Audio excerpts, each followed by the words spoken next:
warahmatullahi wabarakatuh. Faqala Allah Ta'ala fi kitabihil Qur'anil Karim wa huwa asdaqul qailin. A'udzu billahi minasy syaithanir rajim. Bismillahirrahmanirrahim.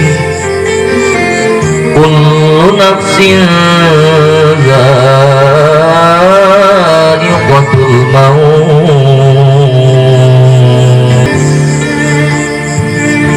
Wa qala nabiyyuna Muhammadun sallallahu alaihi wasallam, al-maut babun wa kullun nas dakhiluha. Kita sebagai hamba Allah, sebagai abdi Allah, punya keinginan, punya angan-angan dan punya cita-cita. Setelah kita berpulang rahmatullah,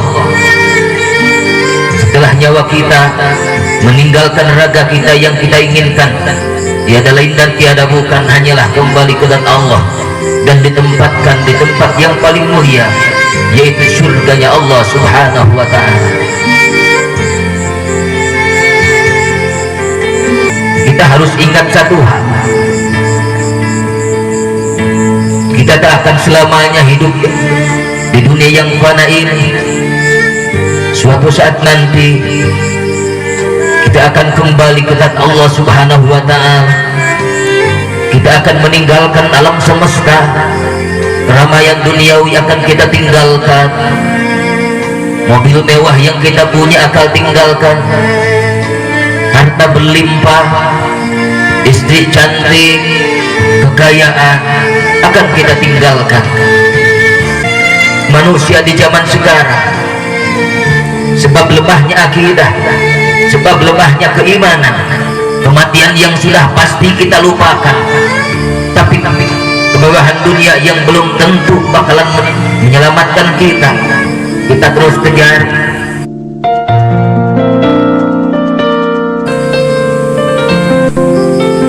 Sadarlah wahai kaum muslimin muslimat, suatu saat nanti kita akan berpulang menghadap Allah Subhanahu wa Ta'ala.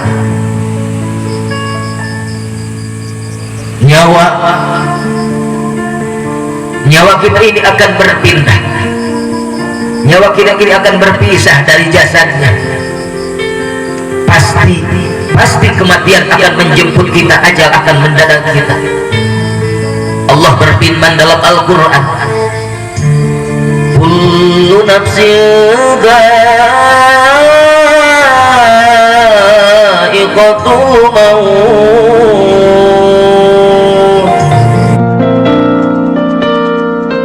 Oleh sebab itu, maka persiapkanlah dari sekarang, kematian akan menjemput kita.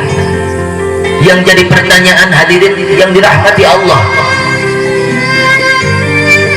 apa yang akan kita bawa ke hadapan Allah Subhanahu wa Ta'ala? Apakah jabatan akan menyelamatkan kita? Apakah harta akan menyelamatkan kita?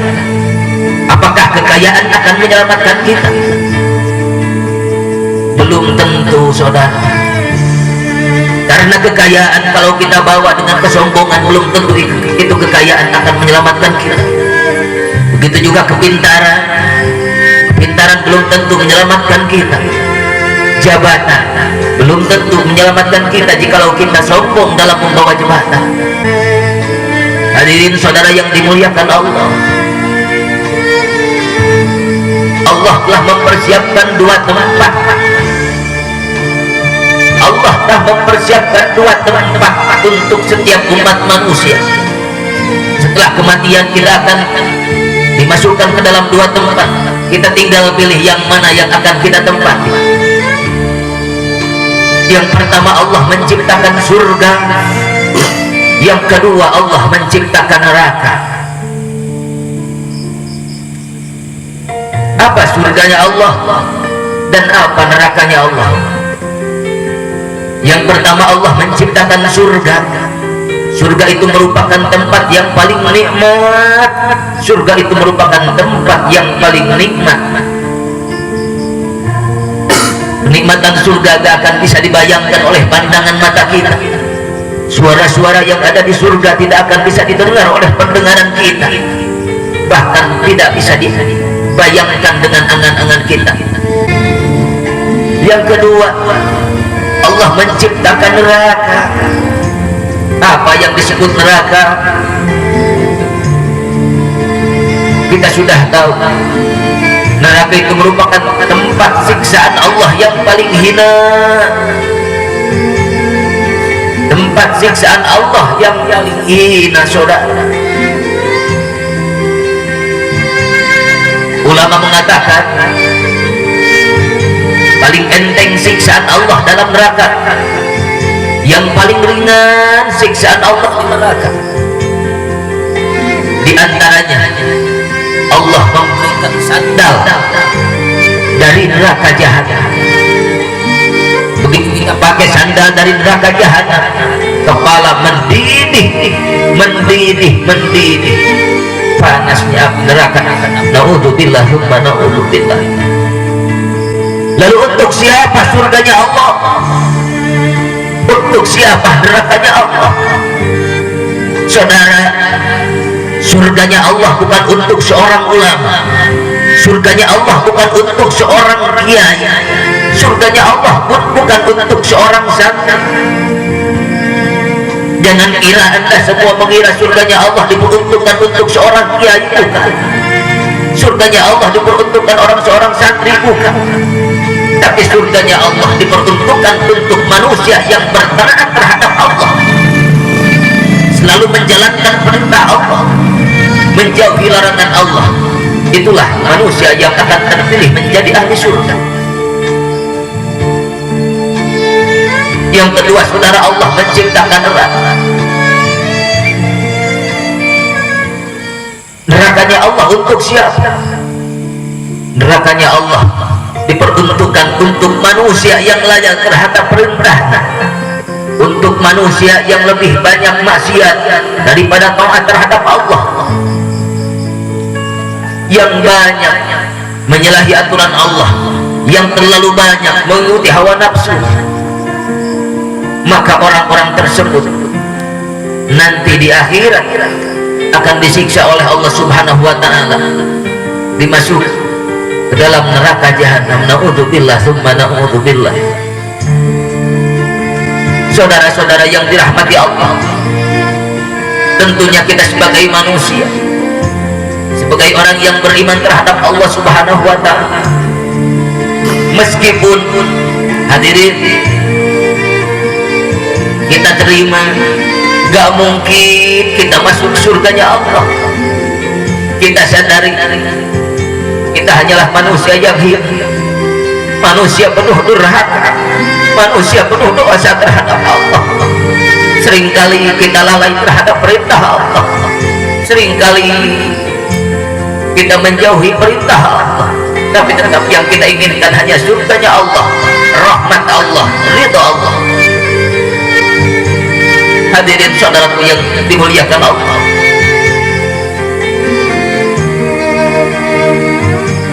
di antaranya surga mengharapkan, surganya Allah mengharapkan 4 golongan manusia. Surganya Allah merindukan 4 golongan manusia.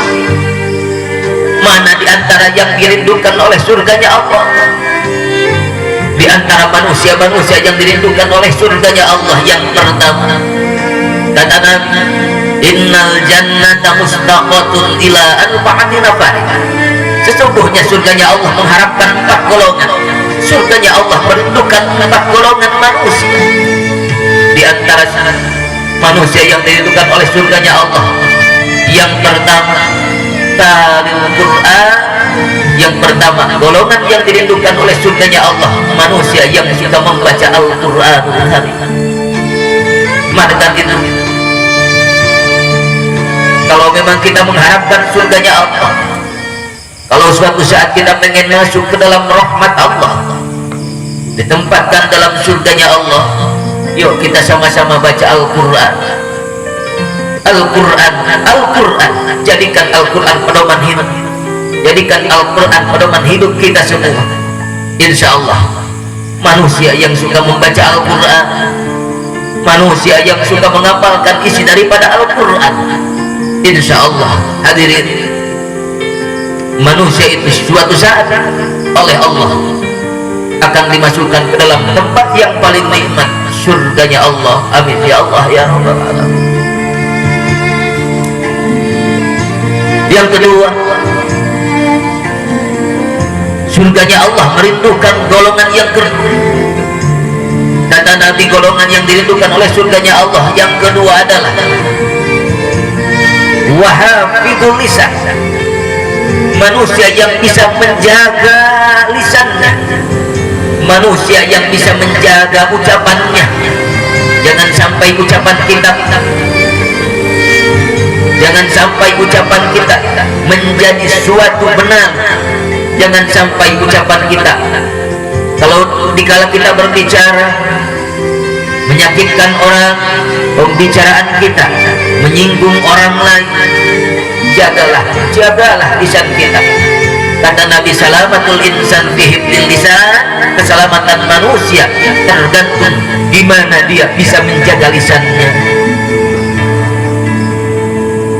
Ya Allah ya Rabbana, jadikanlah kami semua orang-orang yang diharapkan oleh surgamu ya Allah. Jadikanlah kami semua golongan yang dirindukan oleh surgamu ya Rabb. Hadirin saudara-saudaraku yang dimuliakan Allah. Yang ketiga, golongan yang diharapkan oleh surganya Allah. Kata Nabi, wa mut'imul ji'a, manusia-manusia yang suka memberi makan terhadap orang-orang lapar.